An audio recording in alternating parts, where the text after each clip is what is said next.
Hello, everyone, and welcome to another episode of Maine-ly Animals on LRTV. I'm your host, Bobby Silcott, and today we're going to be talking with representatives from NFR Maine, which is a rescue stationed here in Maine. Our guest today is Cindy Payne.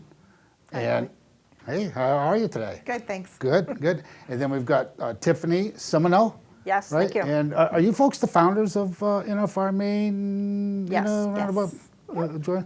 Well, we really appreciate you being here today. Before we start, what does NFR mean? North Florida Rescue. So our founder and original location is in Blountstown, Florida, which is in the panhandle area of Florida, where there is no animal control, no shelters other than the high kill shelters. Very different than what's here in Maine. Mm.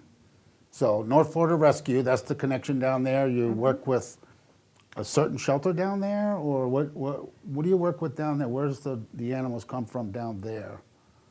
So Michelle Futch is basically the president, and she lives in Blountstown, Florida, and it's a foster-based rescue down there because there really aren't any shelters around her, and there's no animal control. So she takes them in.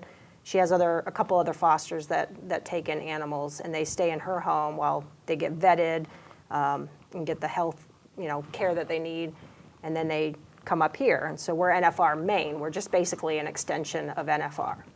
Wow, I just, to comprehend that there's no shelter in the area and no animal control, Yep. you have to wonder, I think that speaks to maybe how dire the situation is down there. Yes, very. Michelle has up to 20 dogs in her care often. Yeah.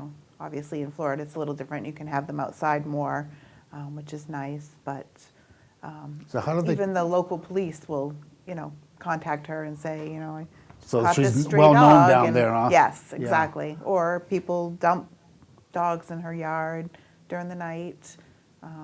Yep. She at school, she's a special ed teacher, so went to school Friday morning. Was it Friday morning? Yeah. And sent us a picture of a puppy she'd found outside the door at the school. Did the dogs just roam feral down there? I mean, most places, I hate it, it's the thought of it, but most places, they cram them in the shelters and they euthanize them to make room to cram more in the shelters. That's not happening down there? What? It is. We do work with 2 very high kill shelters down there as much as possible. But what about where, and I'm Where sorry. Michelle is? Michelle? Yeah, Michelle, what are, Yeah, so I'm usually sorry strays. that I'm a gray No, area it's- here, but yeah. we're so It's used to the, having a shelter and this support system. Right. Right. They don't have that there, it No. sounds like. Correct. So in the South, it's pretty common knowledge in the dog world that they don't believe in spaying and neutering like we do here Right. in the Northeast. So lots of unwanted litters of dogs. The dogs are roaming the streets, and Michelle works very hard she'll take the litter, but she'll also insist that the mother get spayed so that another unwanted litter can't happen. And we do pay for that. And we do, yeah, and we Yes. do Because sponsor we're that afraid it for- won't happen if it doesn't. And, they are reaching out for help, so we want to be able to help. Now, how's the veterinary community down there? You find they're working? Yeah, there's not a lot of vets in the area, so they're overwhelmed. But, have to- considering they're overwhelmed, they do work really well. They get us in, they're good to work with. Yeah. Yeah, Of course, the state of Maine has on top of all the vaccine requirements, they're required to have a health certificate to travel. Right. So they have to see a vet before traveling within. What's it, within technically 30 days, but we always have them seen like 2 days before they leave. Because it doesn't help to have them seen 2 weeks before they leave, because a lot can happen in 2 weeks. So we have them seen a couple days before they come. Yeah. Now, earlier we were talking about compassion fatigue. That must be poor Michelle. I mean, I haven't met her, I don't know her, but man, what a heroic person sounds like that. Yes. She's got the ability to plow through this on a regular basis Yes. down there. It's amazing. Yeah. And she's really, has little help. I try not to complain. Sometimes I do, but I try not to because I think about what she does. And I think I really don't have any reason to complain. Like when I'm feeling tired or overwhelmed, it's really nothing in comparison to what she deals with. I mean, she's in a town by herself, basically, and she houses 20 to 25, sometimes more. So how did you guys get exposed to her in that area? What brought you guys together?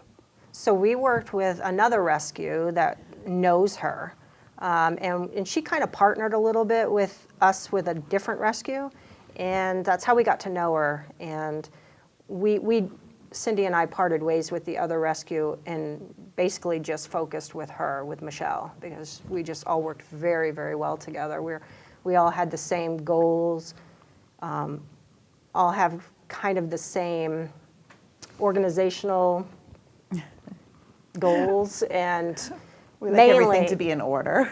yeah, I'm an organized person, so, and she is too, and we just work really well. We still do after 3 years. We just work really, really well together, and we all have the same goal. The animals come first, their health comes first, period. And so that's how we got hooked up with her. So we kind of just said, hey, Cindy and I had kind of differences of opinion with the other rescue, but we worked really well with Michelle, so we said, you know what, let's just extend your rescue for up to Maine. So that's what we did. And when did you start NFR Maine?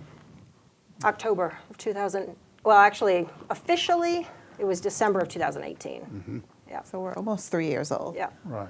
But we've done, how many, do you know the number off the top of your Well, I head? mean, we average probably about 370 adoptions a year. So, you know, we're not, I mean, we'd love to save them all, obviously, Sure. but we're not a numbers person. We're more of a quality kind of rescue. We want to make sure that, that, you know, we get everybody vetted. We don't take the easy ones. We're open-minded to all dogs. But we're really big about placing dogs or cats in the right home, even foster home. So we want to make a good match with a foster too. They're not just a plopping ground until they get adopted. We want to make sure it's a good match with a foster and with an adopter. So It's interesting to say that because in the state of Maine, in order, and I know there's a lot of rescues across the state, some are better than others, probably as with anything, but anyone out there that may be thinking, geez, I'd like to start a rescue, it's not an easy proposition. It's not just rescue. Can you just talk briefly maybe about some of the regulations in the state, the things that you do to ensure that these dogs are healthy dogs that are coming up here and so on? Can you speak of that? Or? yeah, I can. Maine's actually got a pretty strict requirements for importing animals. Yeah, I mean, they require pretty much all the shots, lepto, I mean, all the combo boosters, the rabies at 12, they have to be 12 weeks old. If they're over 12 weeks old, they have to have rabies to come in. And they have to be heartworm negative, as well as all the tick-borne illnesses should be negative as well. They have to be 4DX negative. And, you know, it can sometimes be a pain, obviously. When you have really small breed dogs, we don't always like to give small breed dog puppies lepto, but it's required, so we do. And obviously it's given by a vet, so Right. they're being supervised when they get it. But it's not easy, yeah. There's a lot of requirements that the state, you have to apply for a rescue license. They inspect your rescue. They do, you know, surprise inspections, which is fine. And you have to keep a lot of paperwork, a lot of records, and it's nonprofit, so you got to do a lot of fundraising. I mean, it's a lot more work than people think it is. Sometimes I wonder if I can keep up, I'll be honest. All right, so down in Florida, before they come up here, is there a quarantine time that takes place, right? What's that about? It's down there? 14 days. 14 days Yeah. down there before they come up here. Yeah, and it's usually longer At than least 14 it's- days. It's usually a good month Right. because we really want to get to know the dogs. Obviously, puppies are a little different, but if you're talking about a dog that's 6 months old or older, they're usually down there for a month. And we like to try to get to know them and know their needs and know what's best, like I said, so we can place them in the right foster home here. And then when they get here, we, again, assess them because the home here is not the same home that they came from. So you may see different behaviors. So we want to assess that before we figure out what the right adoption home is going to be. So the fosters, there's she has fosters down there where the dogs stay. There's no brick and mortar establishment down there. Same setup in Florida Right? as So here. you do the same exact we- thing up here. Yep. So when the dogs get up here, how long are they quarantined for up here? So the state regulations for Maine are over 6 months is just a 2-day health hold, and under 6 months is 5 days. So when you sign up to foster a dog coming to the state, 90% at least of ours are pre-adopted, and so you know that you're going to have that dog for 2 to 5 days, and that's the fosters. So you've got an adoptive home lined up already? Yes, Lots. it's For a a lot of them? potential home, It's yes. yeah, it's, Yep. yeah, right. Yeah. We always require that like any adoptive dog meets with the family dog that they already have, and make sure that that's a good fit. So it's always a potential adopter, we call them, until the dogs meet, the families meet. We make sure it's a good fit. We try to cat test if we know they have cats. We always make sure that the dog has experienced a cat before. We'll never send a dog into a home with cats randomly. Yeah, we So- definitely are big about that. And, some people get upset with us because their cat is good with dogs. Right. But I'm like, but that doesn't mean our foster dog is good with cats. Right. And safety is one of our main goals. We want everybody in the home to be harmonious and safe and to get along, because otherwise that creates stress in the home. You're looking at a return. So, safety is a big thing for us. So if we know a dog hasn't been cat tested and somebody who's interested has a cat, we will cat test, and not just see how they act one time, but really cat test to make sure. So up here, you don't have a brick and mortar establishment. It's all fosters. Correct. So you probably have fosters coming out of your ears. You have more fosters than you know what to do with? No? Never, You never. don't. You can never So- have too many. Well, let's talk about fostering. That sounds like something that, not our viewers here today, but going forward. That's a big part of what you're doing here. Sounds really It's vital. one of the biggest parts. If you don't have a foster, then the dog can't come to Maine, essentially. The way we do it is, people apply to foster. It's the same process as applying to adopt. We will do a vet check on your current animals. They must be up to date on vaccinations. They must be spayed and neutered. They must be on flea, tick, and heartworm medications. And we do a home visit to verify where the animal would be residing during their health hold. We, if there is a landlord involved, we contact the landlord directly, make sure that it's approved, that they can have a dog and what the requirements of that landlord are. And then you go on to this Facebook page that we have where there's a listing of who's coming on the next transport. We do transport in every 2 weeks. Usually about 10 dogs, I would say, every 2 weeks. They come into your home. You sign up ahead of time. You know exactly from the fosters in Florida, are they dog friendly? Are they kid friendly, cat friendly? All those requirements we already know, so that it's a good match for the foster as well. They come into your home. You provide them basically with love and support. Do you work on leash training? Yes. Do you work on crate training? Hopefully. You work on sit, just any of the little, the easy things. Potty training, obviously, if it's a puppy. And work with the potential adopter. Once the dog's here, we stay in touch with the potential adopter during the health hold, making sure they stay excited, because we're excited, they're excited, sending pictures, just giving them all the information. We're very full disclosure, so if the dog's going to shred a stuffy in 5 minutes, we're going to tell you that ahead of time so you don't go buy 5 or 10 stuffies and then you're like, oh, I just wasted $50 or whatever. Right. We can tell people if they're, I don't know, Like, counter surfing. Yes. We'll tell you, if they're not. And you find that out during the 100%. foster process, either Right. down there or up here. It's a continuing Exactly. process up here. Exactly. Yeah. If they're not 100% potty trained, you're going to know that. So if somebody out there watching right now is like, wow, I'd like to try this, how do they get involved and connect with you guys to do that? They just go on our website and they fill out a foster application. And like Cindy said, we would do the house visit. The vet check if they have animals and a landlord check if appropriate. And then once they're approved, Cindy actually reaches out to them to talk, really kind of get into the crux of what fostering is about, because we supply everything. We supply food, crates, whatever anyone needs. Medicines. Yep, everything. We Anything pay for vet during bills. that foster yeah. process, yeah. Absolutely. And, Yeah.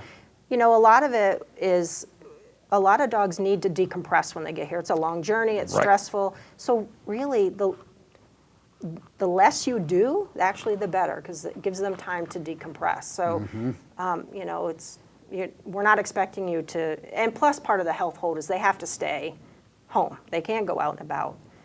Because one of the things you're looking for is any kind of illnesses that might pop up, because anything can happen. Sometimes they catch something on transport. So it's, you know, the health hold is a good time to let them decompress, but also monitor for any illnesses that they might have picked up on transport. It doesn't happen a lot, but it does happen. Sure. And so if that happens, we would address it, we would pay for it. And we also check in with the fosters to say how is he or she doing? Are you noticing anything? And we make note of that, because I take all that into consideration when I'm looking for a potential adopter. And even if they come up with somebody waiting for them, sometimes we learn when they get here it's really not the best fit. So then I have to go back and tell somebody, and I'm sorry, it's really not. We've learned that this dog really needs to be in a home with another dog, and you don't have one. So let's look, you know, elsewhere. So I think most people appreciate that. I really do. So is there any special training background you require for a foster, just someone that can give the space, the time? Yeah. No, just space, love. It's mostly having, you know, like a calm environment for the dog to settle into. When I get a new foster, I basically, you know, we walk them all when they first get there, potty them, bathe them, and either if they like a crate, they can go in the crate. If they just want to lay on the dog bed, Kind of let them tell And you just- what they're, yeah. Yes. yeah. I just let them basically just chill out for Right. several hours. You know, we use private transport. A lady from Florida drives our animals up here for us. But if you use like A commercial yeah. transporter, it can be very chaotic. There's several different rescues animals on there. You never know what environment the other rescues have had their animals in. With the Yeah. private transport, we're at least able to go from Michelle's house to this semi-quiet environment as you can get on transport, you know, back into a quiet house for the fosters. But yeah, the We're actually- decompression is, Yeah. Right. And we're actually really fortunate that we have a private transporter. We use commercial transport when we need to. If we have like a massively big dog, Right. it's Depending hard on to the fit it. Yeah, situation. so, but we're really fortunate that we have that option, because a lot of rescues don't. Well, what would a typical voyage up here be like? How long does it take? What's the environment like? They must stop a bunch of times. I mean, what's a typical voyage for? Yeah. Well, so Marlene is the driver, and she has a friend. They leave around 6, 7 o'clock in the morning on a Friday, and they stop every, 5 hours for What a they- break and walk. And they usually arrive around 10 on Saturday. So they drive, they drive straight through. yep, From they So drive it's about Florida straight to Maine. 28 hours or Yeah. 24 hours, something like Yeah, that, roughly. which in comparison to a commercial transport, you're talking 36 to 40 hours. Because the volume of animals that have to Yes. stop, the amount of animals that have to let, yeah, just everything Yes. is increases. Just- Yeah. Yes, Uh-huh. so it's really so much better on our dogs when we can use the private transport. Because one, yes, it's a smaller transport, but they are in the van less. They're in their crates for less amount of time. And it's only our dogs. So we know that they're not being exposed to maybe a potential other rescue dog who has something. Airborne So, illness I mean, or, Right. you know. Yeah. So Right. there's a lot of 'Cause- pros. We're very, very, very fortunate. Yeah, Yeah. right, yeah. So your 501c3, that has to be huge. Yeah. If folks, somebody's sitting at home again, they're thinking, well, I'd like to start a rescue.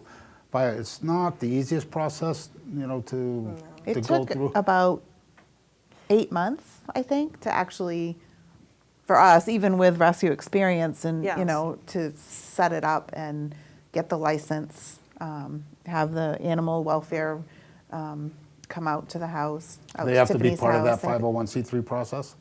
Not the actual corporation process, but the licensing process. Right, the licensing. Right. What, more the 501c3, because it just seems like that would open up so many more doors, because people can claim that on their taxes maybe. Do you get Oh, as corporate far as- sponsorship maybe, or something like that? We would love to, we don't. You Yeah, don't But get we'd a lot love of- to. not a lot No, of we cor- rely on our amazing supporters. We do have a great following, but yeah, we really just rely on donations. All right, so if someone at home, say, works at IDEX, and they've got a corner office, and they're thinking, wow, we'd love to contribute to Oh, gosh. NFR Maine.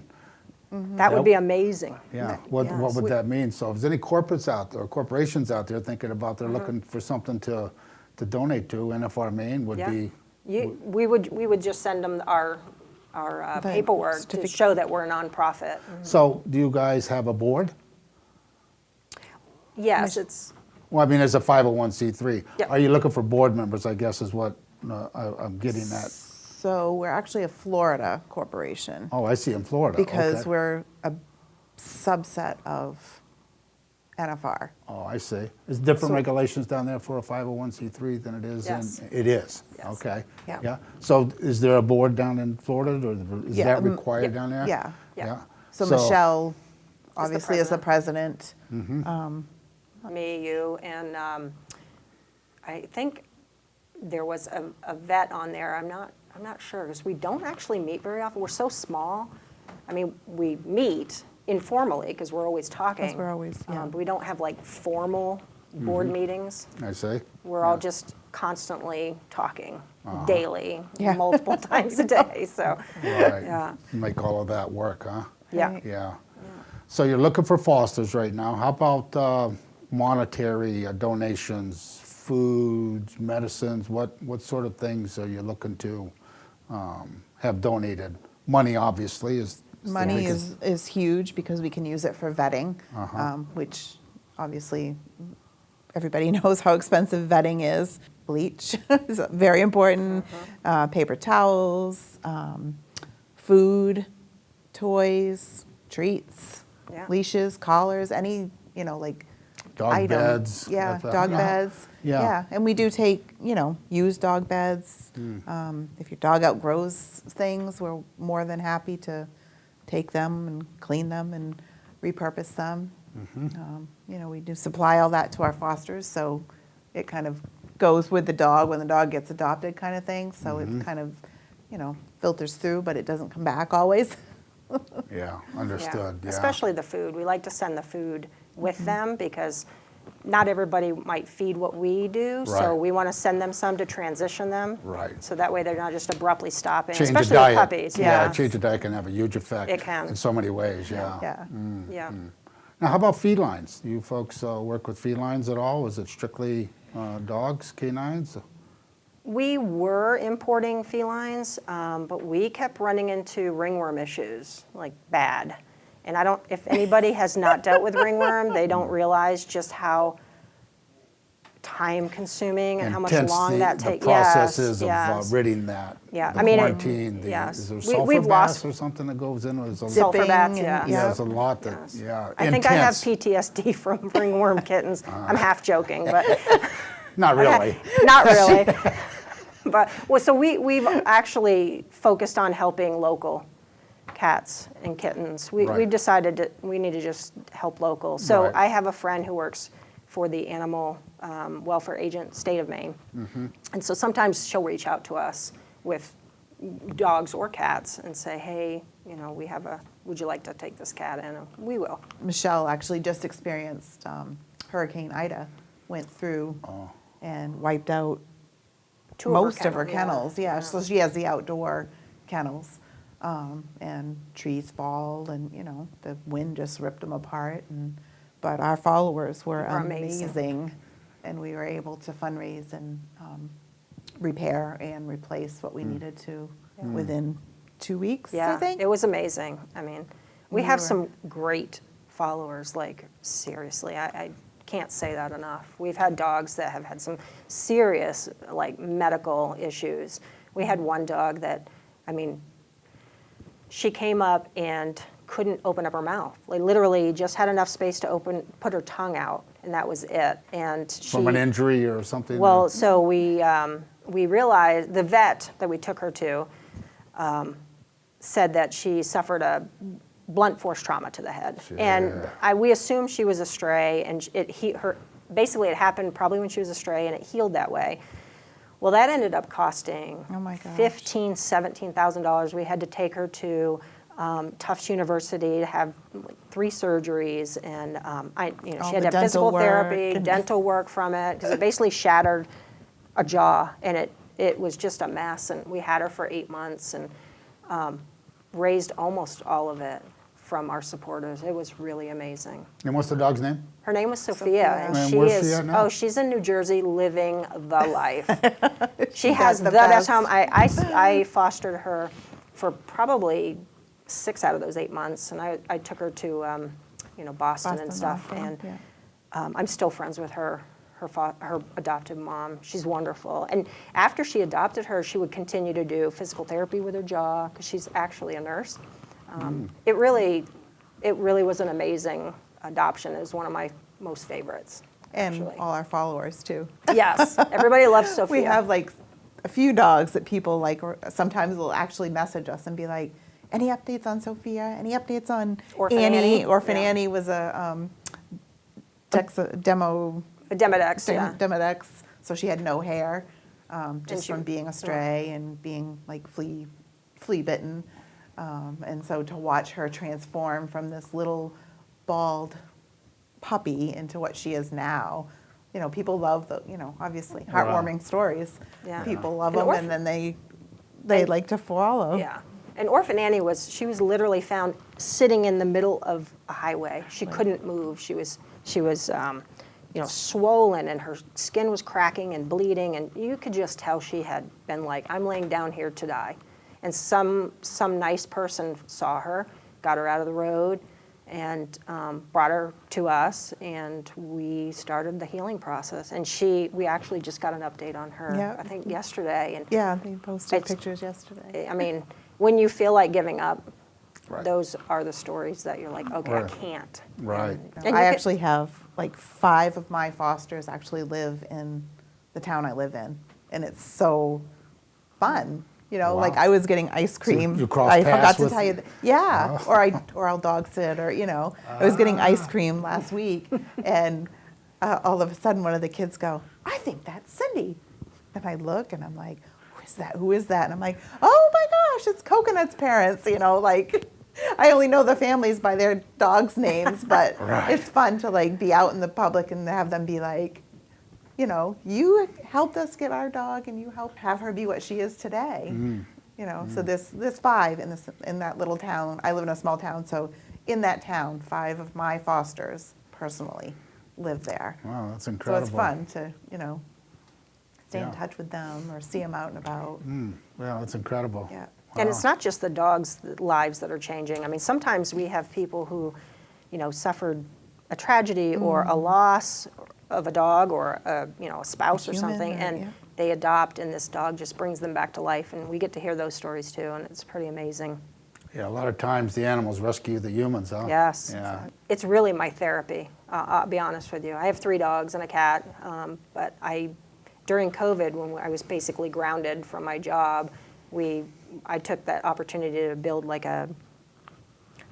it's like a little building. shed, yeah. It's out in the back part of my yard, and I made that a kind of a foster area, and it has electricity and it has heat. But I was fortunate that way. Not everybody can, but you don't have to have that to foster. Just Right. because, Right. I mean, I fostered for years in my house, Yeah. and just kind of had baby gates and to keep everybody separate and watched. But we would really, really love fosters who don't have any animals, because sometimes we have dogs who just want to be an only dog, and those are tough because most of our fosters have other animals. So we have to be really careful about putting them in with somebody who can definitely keep them separate. So if we had somebody who could foster that didn't have any other animals, even better. So Right. those we could really I'm use. sure there's people out there that would like to maybe have some of that companionship, but don't want to take on the full-blown responsibility of getting their own dog. This way they can get it fixed for a couple of days, 5 days here and there, help you guys, help the Exactly. pet, get them through. Yep. Maybe short time down the road, we'll do it a couple more days, 5 days, get Yep. a little fix, then Yep. we'll go back and it doesn't overwhelm, because I know a lot of people are like that. Yeah. You know, they're just, you know, they'd like to make that commitment, but for so many reasons, it's tough for them to make a long-term I commitment. think of it as like grandparents. They love their grandkids because they can send them back to the parents. You know, you have have your your dogs for a little foster bit dog, and and then- they move on. Yeah, Right. it's true. Kind of- It's true. And some you're more excited to go than others. Yes, yes. Yeah. Well, it's been great having you guys here. Awesome. Really. This is we'll have to do this again at some point. I said Yes. you guys have got an open Wonderful. invitation if you'd like to come back and do Thank you. something. Feel free to put this on your website. And you know, best of luck to you guys. And Thanks, Feel yeah. feel free to reach out if you'd like to get Thank some you. sort of message out there. All right. Yeah. Yes, Sounds we really good. appreciate that very much. Yeah. No, it's happy to do it. Yeah. Yeah. So I want to thank everyone for joining us today. I'm Bobby Silcott. This is Mainly Animals on LRTV, and we'll see you next time.